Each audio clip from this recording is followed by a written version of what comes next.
Caríssimo estudante, tudo bem, professor? Tudo bem com vocês? Espero que vocês estejam bem. Professora Iris aqui mais uma vez para mais uma aula interessantíssima aí de educação física, não é mesmo? E aí, vocês estão realizando aí as práticas sugeridas? Estão encontrando alguma dificuldade? Tá fácil? Como é que tá sendo? Eu quero ter esse retorno. Eu estou recebendo muito retorno, mas ainda faltam alguns alunos, algumas escolas, alguns professores, né, mandarem aí os seus registros das suas práticas, das suas vivências, das suas experiências, aplicações, né, na sua região, na sua casa, na sua escola, na sua comunidade.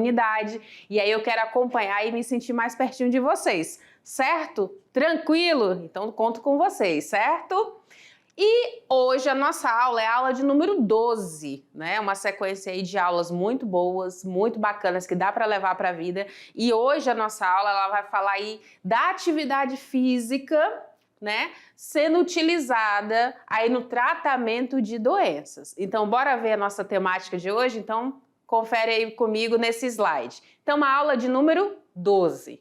E nessa aula de número 12, como eu falei para vocês, ela é a aula que nós iremos falar aqui sobre a atividade física na prevenção e no tratamento de doenças.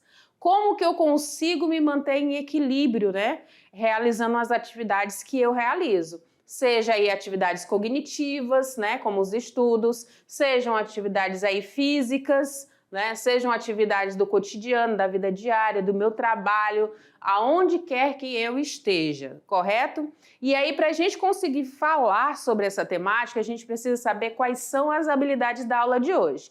E as habilidades são essas. Olha lá. Teremos aqui que compreender o conceito, os tipos e características das doenças crônicas degenerativas presentes aí na sociedade moderna, ok?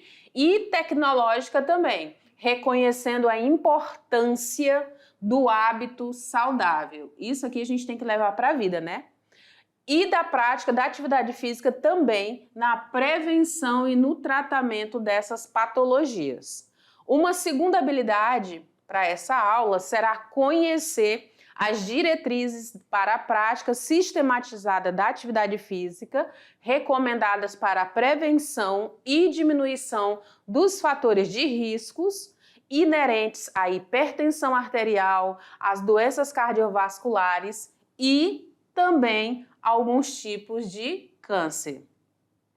E por último, aqui não menos importante, ilustrar e relacionar as alterações fisiológicas e os benefícios, correto, da prática da atividade física, seja ela aeróbia, seja ela resistida, na prevenção aí de doenças da contemporaneidade, empregando uma agenda de atividade física na comunidade local. Então, como eu falei para vocês, muita coisa que a gente aprende aqui nas aulas de educação física, a gente pode colocar em prática, né? Aprendo hoje mesmo eu já consigo colocar alguma coisa em prática, já consigo me organizar, pensar nas mudanças de hábitos, no estilo de vida, né, que eu quero para mim, para minha família, para o local onde eu moro. E aí, pensando nisso tudo, o que nós vamos ver de subtemáticas, né, dentro dessa aula? Então, nós vamos ter aí iremos falar sobre o avanço tecnológico e o cenário epidemiológico das doenças contemporâneas. Um outro ponto que será abordado será a atividade física e a hipertensão arterial.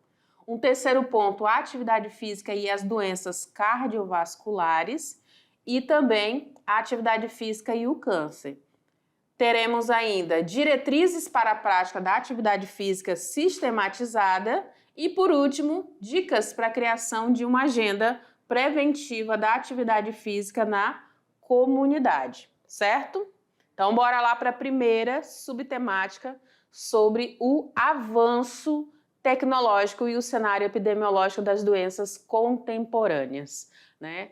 Se a gente olha uma imagem como essa, né, muito virtual, muito futurista, por sinal, né, onde nós temos aqui uma equipe médica utilizando aí desses óculos, né, para trabalhar em outras dimensões, né, realidade virtual, né, utilizando-se aí da tecnologia, né, como sempre vem se utilizando na medicina. E aí, com tudo isso, o que a gente percebe? Que muitas doenças também têm aumentado, né? Por que tem aumentado, Prof. Iris? Porque a gente tem se acomodado mais em muitos momentos, né? E como que a medicina pode contribuir nesse processo? Então vamos lá. Primeiro a gente precisa entender o que são essas doenças crônicas degenerativas. Vou repetir, doenças crônicas degenerativas, tá? Se você for analisar cada palavrinha dessa, a gente vai ter um contexto que vai trazer para a gente o quê? Que elas são aquelas que estão aliadas a um conjunto de fatores que levam à deteriorização progressiva da nossa saúde. Então, só isso aqui, essa última frase, levam à deterioração progressiva da saúde, a gente já consegue compreender muito bem sobre doenças crônicas degenerativas. E quando eu falo crônicas, eu digo que elas persistem, né? Persistem por muito tempo. E aos poucos elas vão, de fato, agredindo a saúde dia após dia. E aí a gente tem alguns fatores, né, que podem influenciar. A questão aqui da interação com o meio ambiente, né, e o nosso perfil genético também. Então, essas doenças crônicas degenerativas, elas vão modificar o funcionamento do nosso organismo e poderão aí afetar desde as células, os tecidos, até mesmo os nossos sistemas. Vejam como elas são agressivas aí, tá? E aí, nesse processo, a gente tem que observar esses dois pontos que eu falei com vocês aí sobre a interação com o meio ambiente e o perfil genético, né? Pode ser que eu tenha, né,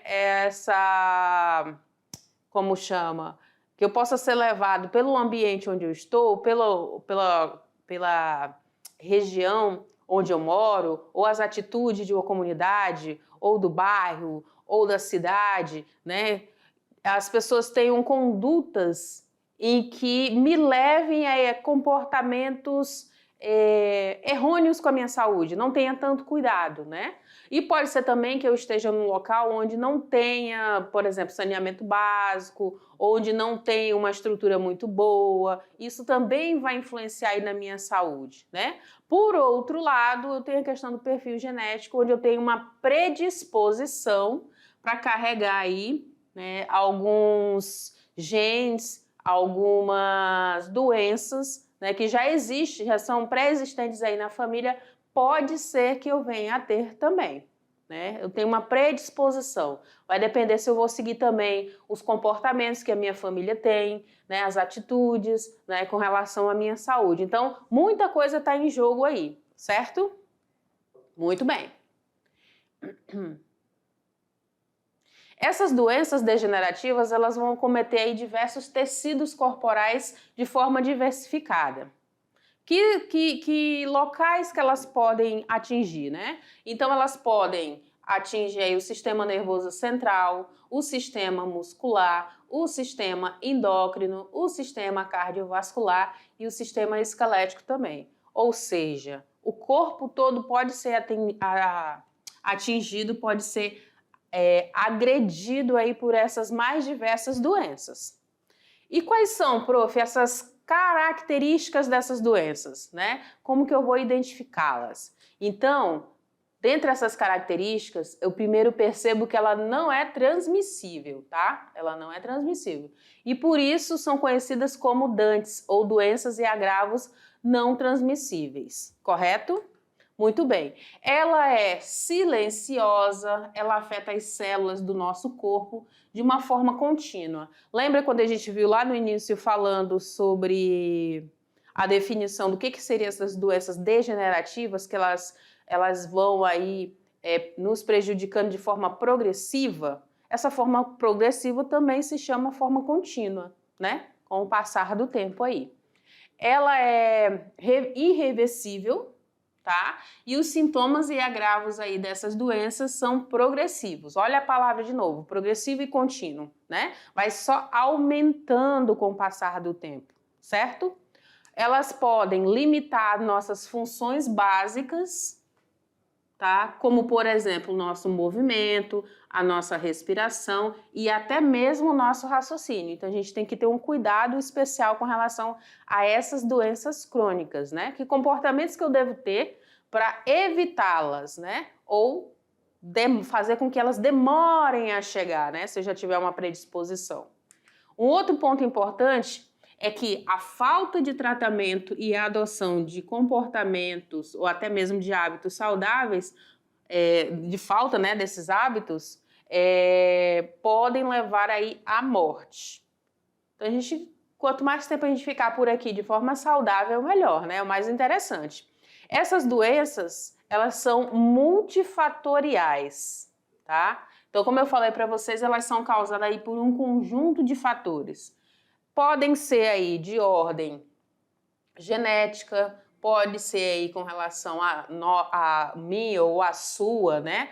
Má alimentação, pode estar relacionado aí também à obesidade, ao sedentarismo, ao tabagismo, ao alcoolismo, entre outros fatores. E aí, vem aqui comigo, gente. Vocês olhem para esse quadro, né, para esse slide, e vocês percebam, vou pedir até para o meu diretor colocar para mim o slide atrás, tá? Para a gente poder ver essas palavrinhas. Então, nós temos aí relacionados o que, Prof. Iris? Nós temos aí a questão da genética, da hereditariedade, nós temos a questão da má alimentação, da obesidade, do sedentarismo, do tabagismo, né, do alcoolismo. Então, percebo que esse tipo de comportamento, essas atitudes onde eu me utilizo disso daqui ou deixo, principalmente de realizar as práticas do exercício físico, eu vou estar mais propensa a essas doenças crônico-degenerativas, tá? Então, a gente bem sabe que a falta, né, de atitude, de mudança de hábito vai me levar a essas doenças. E aí a gente tem aí problemas de ordem relacionadas à hipertensão, doenças relacionadas ao diabetes, doenças relacionadas à própria obesidade, né, porque você está acima do seu peso e não conseguindo realizar aí as práticas que você deveria realizar, não consegue realizar atribuições simples, né, como fazer uma caminhada, né, você tende a ficar cansado mais rápido, tende a não suportar o seu próprio peso. Então, tudo isso vai prejudicar e com o tempo ele cobra, né? Vai se passando esse tempo e é cobrado, e a conta ela vem muito alta. Então, é importante que a gente já comece a ter atitudes, comportamentos em que eu não fique tanto tempo aí sedentário, né? Há momentos em que a gente se sente sobrecarregado, né? E a gente acaba se afastando um pouco aí das práticas do exercício físico, não dormindo direito, não priorizando aquilo que importa com relação à saúde. Mas é importante que a gente tenha essa atenção, essa consciência de que a gente tem que mudar rápido, né? Isso não acontece só com você, comigo já aconteceu várias vezes, e aí é importante a gente observar porque a gente começa a perceber que o sono não tá bom, né? Que a gente está com pouca disposição. Então, tudo isso é por essa questão inicial aí relacionada ao sedentarismo, tá? E aí, para fomentar mais ainda essas questões dos cuidados aí que a gente deve ter nessa contemporaneidade, eu trago para você agora essa externa, tá? Essa externa aqui da educação física, cuidados com a saúde na contemporaneidade. Eu quero que você assista, preste bastante atenção, faça suas anotações aí no seu caderno, na sua agenda, e aí você comece a observar o que você precisa modificar, tá bom? Então, bora assistir juntos.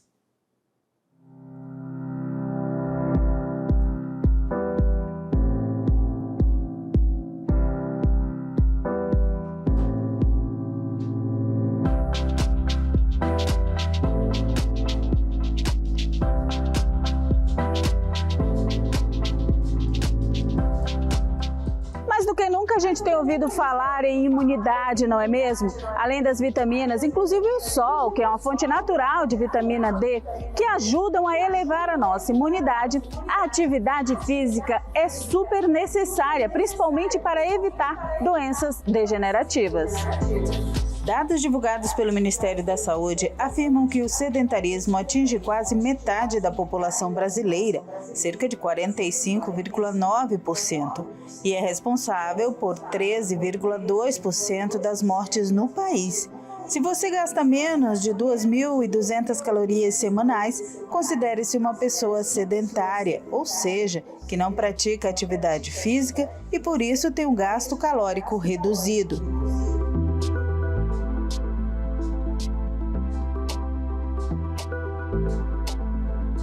O sedentarismo é o fator de risco de diversas doenças, como obesidade, aumento do colesterol, atrofia muscular, aumento da pressão arterial, problemas articulares, problemas cardiovasculares, diabetes tipo 2, distúrbios do sono.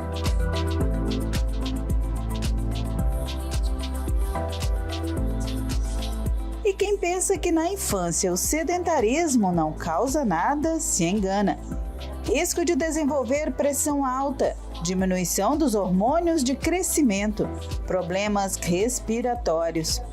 Mas, ao contrário, a atividade física pode trazer diversos benefícios, desde a infância, passando pela fase adulta até a terceira idade. Fazer uma atividade física não quer dizer que precise praticar algum esporte. Atividades como limpar a casa, passear com o cachorro ou caminhar para o trabalho também são formas de sair do sedentarismo. Mas se você pratica algum exercício físico, os benefícios são inúmeros. Melhora a circulação, menor risco de doenças do coração, reduz e controla o diabetes, ajuda a controlar o peso, reduz o risco de pressão alta, mantém ossos, articulações e músculos saudáveis, promove bem-estar físico e mental.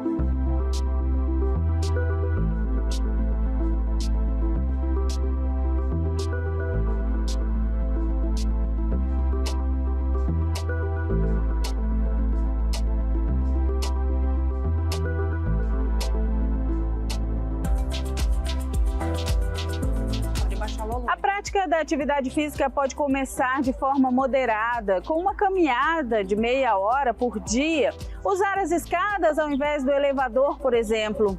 Pessoas com menos de 30 anos de idade e sem problemas cardíacos, ortopédicos e respiratórios, ou sem fatores de risco como a obesidade, tabagismo, hipertensão, diabetes ou histórico familiar para doenças cardiovasculares, pode começar a praticar atividade física leve sem acompanhamento de um profissional. Acima dos 30 anos ou com algum desses fatores, deve-se passar por uma avaliação médica e é sempre bom ter o acompanhamento de um profissional de educação física. Agora fique com mais explicações em sala de aula. Muito bem, caríssimo estudante. Então você percebe aí, né, a gente fala de atividade física como sendo qualquer movimento corporal que faça com que eu saia do repouso, né, e tenha um gasto significativo aí, mínimo possível, né, de energia. Porém, quando a gente fala de exercício físico, a gente está falando de prática sistematizada, com frequência, com duração, com intensidade, né? Então, eu realizo caminhadas, eu faço musculação, eu treino taekwondo, eu faço judô, eu faço qualquer tipo de luta, eu faço dança, e aí qualquer uma dessas práticas ou outras eu faço aí 3 vezes por semana, eu faço no mínimo uns 30 minutos, né? Então, eu já estou falando de exercício físico. E aí, com base nisso, a gente tem aqui um mapa do sedentarismo mundial. E nesse mapa aí do sedentarismo mundial, a gente aí tem em torno aqui, relacionado aqui ao Brasil, de 40% a 49% aí, né, relacionado aos homens aí, estão aí dentro dessa faixa aí com relação ao sedentarismo. E lá embaixo eu tenho a porcentagem aqui do grupo feminino. Então, segundo um estudo aí do LACEN, né, Lancet, o Brasil ele tem de 49% de sedentários e 47% aí, de homens e 51% aí de mulheres. Então a gente percebe um número muito grande, muito expressivo aí de pessoas que estão dentro desse grupo aí do sedentarismo e estão correndo risco, né? Não é risco de vida, é risco de morte, né? Eu até gosto de fazer essa correção porque eu acho que viver é arriscado, de fato, né? Só que é muito mais arriscado você morrer. Então, o que a gente pode fazer dentro desses dados, dessas pesquisas? Que comportamentos eu posso ter para ter mudanças e não fazer parte mais dessas estatísticas aí, né? E aí a gente observa, por exemplo, olha só esse próximo slide, agora eu vou sair dele, que é a obesidade. O que é a obesidade, prof? Ela coloca aí o indivíduo em risco, né? Lembra que eu falei da questão do risco? Então essa obesidade, ela coloca aí o indivíduo em risco de forma significativamente maior. Essas pessoas têm a propensão a terem hipertensão, acidente vascular encefálico, diabetes, doença arterial coronária, vários tipos de câncer, doenças respiratórias, doenças metabólicas e digestivas também. E aí a gente percebe o formato corporal dessas pessoas que se modifica muito. Por quê? Normalmente a gente percebe homens que ficam muito tempo aí, né, numa posição, por exemplo, sentada, por longos períodos. Vamos dar um exemplo de motoristas, né, caminhoneiros. O que a gente percebe? Que o corpo desta pessoa normalmente se assemelha muito a um formato aí de uma maçã, é o formato androide, onde essas gorduras elas ficam muito centralizadas na região abdominal, né? Em contrapartida, a mulher, ela normalmente, ela tem os seus acúmulos, né, o seu tecido adiposo, mais aqui nos quadris, o que se assemelha muito a uma pera, né, ginoide. Então a gente tem aí, consegue olhar as pessoas e consegue ter uma breve noção aí com relação ao formato dos seus corpos, aonde está depositada essa gordura, né? Muito bem. Agora a gente vai observar um pouco sobre a atividade física e a hipertensão arterial. E aí o que a gente vai observar? Olha só, que essa doença crônica chamada de hipertensão ou HAS, né? HAS, ela é uma condição clínica multifatorial, né? Então existem vários aspectos aí que contribuem para que ela exista, né? Caracterizada por níveis elevados sustentados de pressão arterial. Então, por exemplo, quando a gente olha aí uma artéria, né? Essa artéria que tem esse calibre maior, ela tem esse formato, o seu olhar de frente. Imagina aí um cano, né? Um cano de PVC, um cano de água, né? Então, o que acontece? Esse cano de água, o formato dele normal e natural é esse aqui, esse primeiro que eu sinalizei para vocês. Quando há entupimento, que tem aí as sujeiras, que está obstruído, no nosso caso, essas artérias estão com acúmulo de gorduras, essa parte amarelada aqui, ó, ela é gordura, tá? Estão obstruindo a passagem aí do sangue, e aí o que acontece? É o aumento desses níveis aí, né? Que são sustentados na nossa pressão. E aí eu não consigo com que o sangue saia com uma velocidade mais tranquila, né, sem fazer tanta pressão, porque o calibre ele foi diminuído. Então essa passagem aí do sangue ela ficou dificultada. E aí a gente tem aí a questão da hipertensão arterial. E aí nós temos a pressão arterial sistólica, que ela é uma pressão mais elevada nas artérias, e nós temos a pressão arterial diastólica, que é uma pressão mais baixa nas artérias. Então, como que está sendo essa pressão, né, para passar esse sangue? Mais alta ou mais baixa, né? Ou como que está essa obstrução dessa artéria, né? Está limpo, está fácil esse processo dessa passagem? Ou ele existe aí essas placas de ateroma, essas gorduras, né? Esses tecidos aí adiposos, essa formação aí adiposa obstruindo essa passagem. Então é basicamente isso, tá? E aí eu tenho que ficar atento, por quê, prof? Porque a hipertensão ela é um termo médico relacionado a uma pressão arterial alta. Então esse nível vai ficar muito elevado. Em contrapartida, eu tenho uma outra palavra que se parece com essa, mas não é hipertensão. O nome é hipotensão, tá? Perceba aqui que são nomes diferentes. E nessa segunda aqui, o termo médico para pressão arterial baixa. Então nós temos hiper, né, alto, né, e o hipo, para baixo, né? Essas pressões aí na hora da mensuração. O que eu tenho que ficar atento? Olha só, a hipertensão ela pode contribuir para outros agravos aí de diversas doenças. Então pode ser aí que possa levar a um AVC, né? O acidente vascular cerebral. Esse meu cérebro ele pode ficar sendo prejudicado, pode levar a um ataque cardíaco, pode levar a uma insuficiência cardíaca, pode levar a uma insuficiência renal, os rins podem parar, pode levar a uma cegueira. Então perceba aí que diversos órgãos podem ser prejudicados aí se essa pressão for muito elevada, tá? Então fique muito atento a isso. E aí a gente começa a pensar, mas, prof, é só a ingestão do sal que faz isso? Não só a ingestão do sal, mas também a ausência da prática do exercício físico, né? Então, somados aí a diversos comportamentos ruins e mais a ausência do exercício físico e mais o excesso de sal na alimentação, né, vão contribuir de forma negativa aí para essa hipertensão também, ok? Muito bem. E aí a gente tem que observar que existem diversos benefícios, a gente vem estudando em todas as aulas, né, sobre os benefícios da prática do exercício físico. E agora, mais efetivamente, para os hipertensos.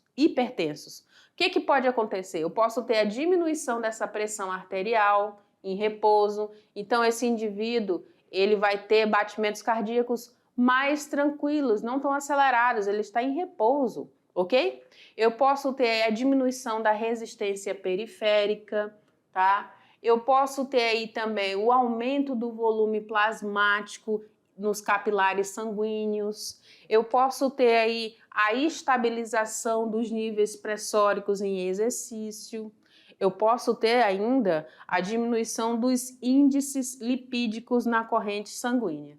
Então, o que a gente percebe? Que o sangue vai trabalhar bem, né? Vai trabalhar mais e melhor, porque não há pressão estabelecida ali nas artérias. Então, a gente consegue perceber aí um ganho muito grande, certo?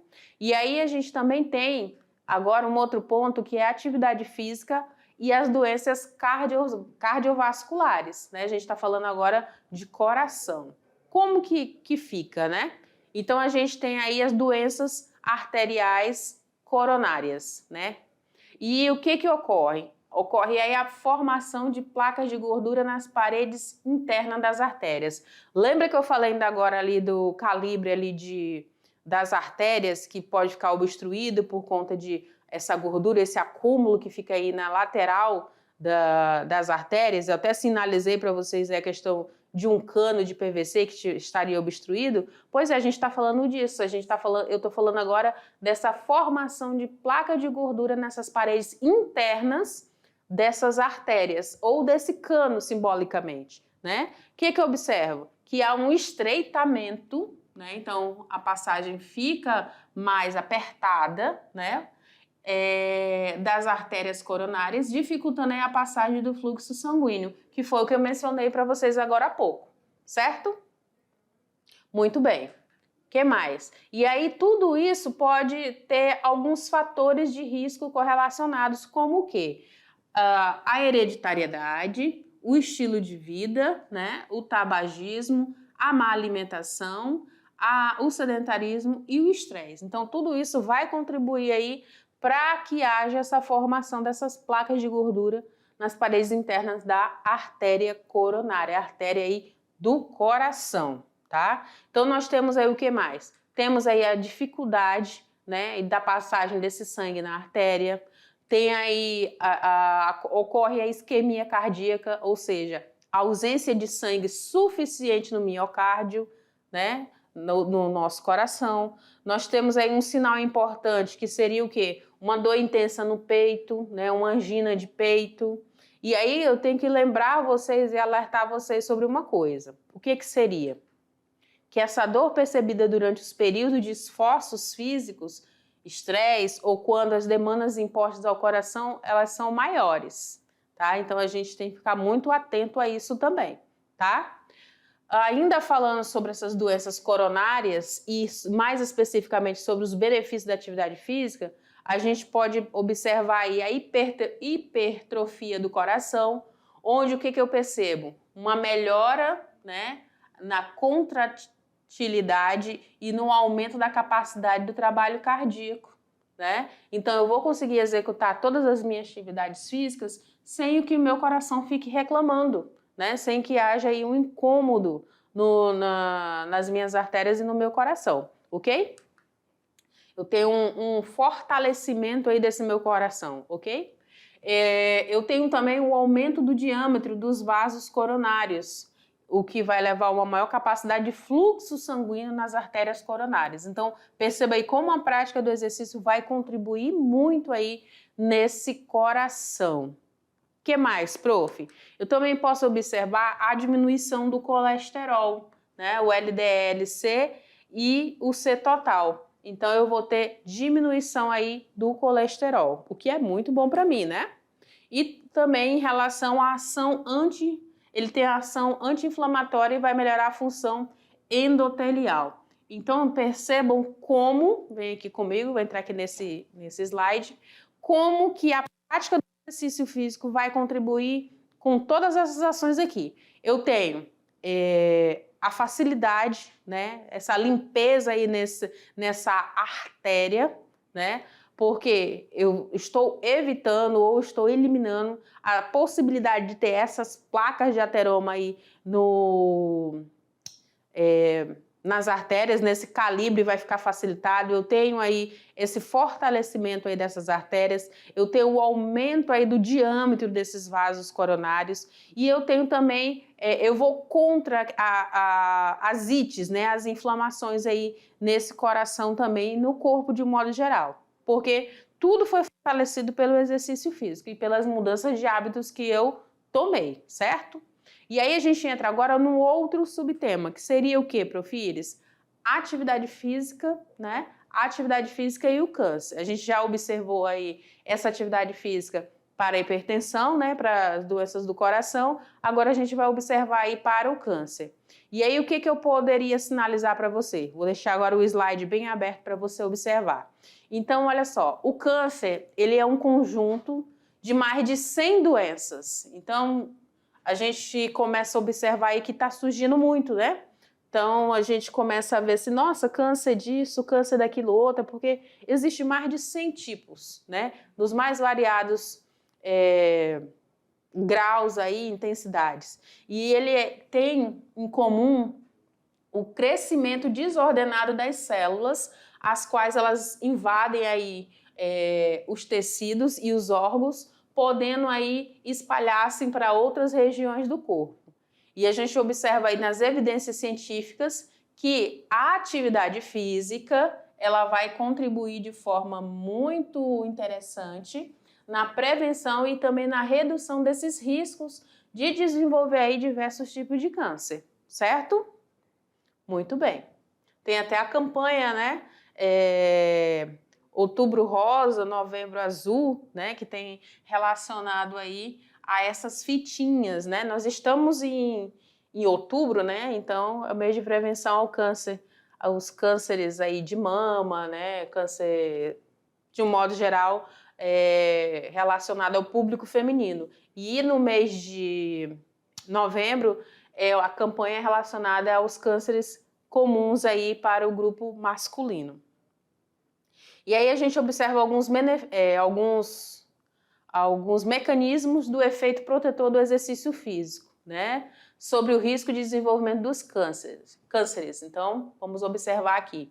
Tem aqui o efeito do exercício físico na redução em relação aos hormônios sexuais. Quais tipos de câncer? De mama, de endométrio, de próstata, o de insulina e glicose, ligado aí ao colo, à mama, ao pâncreas, diversos cânceres associados à obesidade, ao esôfago, né? Renal de tireoide, de endométrio, relacionados à inflamação, a maioria deles, né? Função imunitária, a maioria também, adipocinas, ligadas aos cânceres ligados aí à obesidade, também ao colo, de mama, de esôfago, renal, de tireoide, de endométrio. Então, perceba que existe aí mecanismos que vão auxiliar aí nessa proteção aí, estão relacionados ao exercício físico. E agora a gente observa aí as diretrizes para essa prática da atividade física, né? O que eu vou observar aí?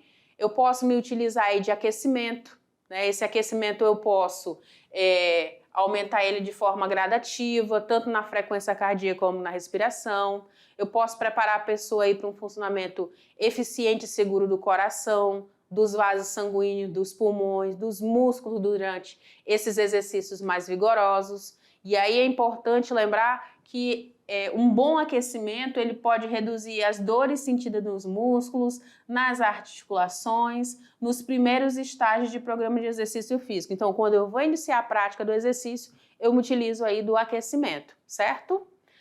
Já aquecimento e alongamento aí, principalmente para o volta calma, né? Tenho também um outro ponto do treinamento de resistência.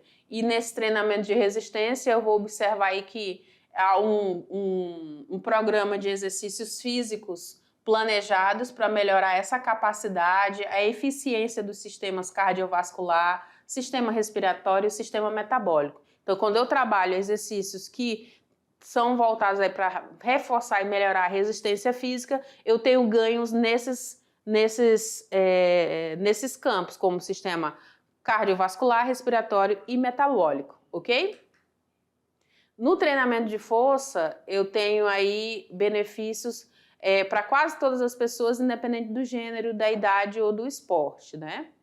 E aí eu posso trabalhar a força somente utilizando o corpo, posso usar alguns equipamentos, né? Posso usar alguns pezinhos, posso fazer em grupo, né? Posso fazer individual e incluir um treinamento de força com as recomendações para um programa geral de saúde e condicionamento físico. Eu também posso observar aí dentro desse treinamento de força, levantamento de pesos como supina, agachamento com peso, rosca direta. Exercício usando o próprio peso do corpo, eu posso fazer uma flexão, agachamento sem peso, uma barra fixa, né?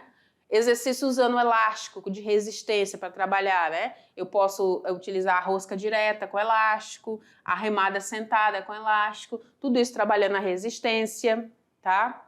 O que mais? Eu preciso ter atenção e alguns cuidados nesses exercícios de força para que eu não tenha aí lesões ou inflamações na coluna, no joelho, nos ombros, no quadril. Então é importante a gente manter também a postura, observar se não está com excesso de carga, né? Tudo isso é importante. Pode levar também a lesões aí no tecido muscular e dano na articulação do corpo, então a gente tem que ficar bem atento.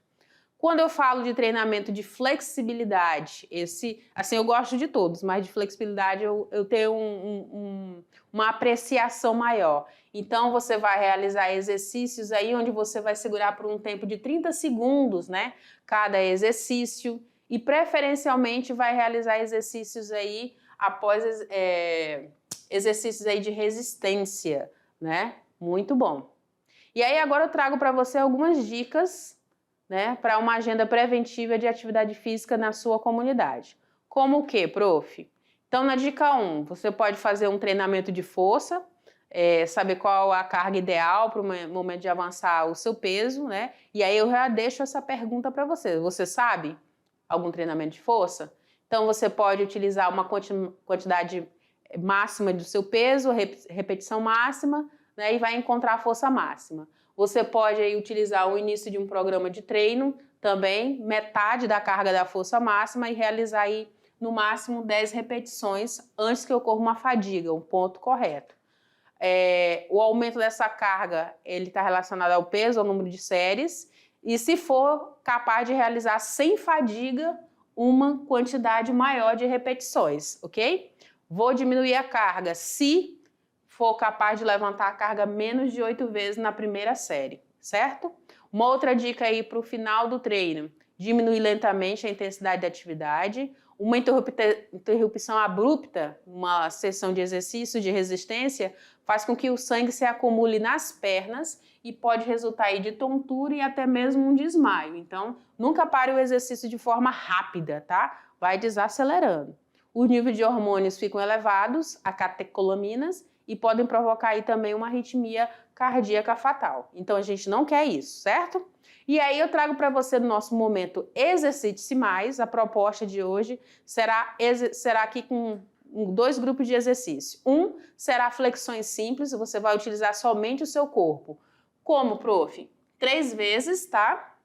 Você vai subir e descer aí na postura ereta 3 vezes de 10. Então, você vai fazer a primeira série de 10, descansa, depois faz mais outra, descansa, depois faz mais outra e descansa. Observa, tá? Mantenha a coluna ereta, o abdômen contraído, os pés apoiados no chão, a palma da mão aqui e os cotovelos aqui unidos aqui ao seu corpo, tá? E aí depois você vem e estende todo esse corpo, joga para cima, tá? Faz isso sem pressa. O segundo exercício, o primeiro é a flexão simples, o segundo será aqui a prancha de abertura de pernas. Então você vai fazer aqui, eu tô apoiada aqui a 90 graus, tá? O corpo tá ereto, o abdômen tá contraído, o pé tá apoiado e eu vou afastar para um lado e para o outro. Vou abrindo e fechando aí para realizar esse exercício, ok? Vem aqui comigo para a gente encerrar a nossa aula. Então vão ser esses 2 exercícios na mesma posição que você vai realizar. E aí faz o registro e me manda, ok? Já já a gente se vê. Tchau!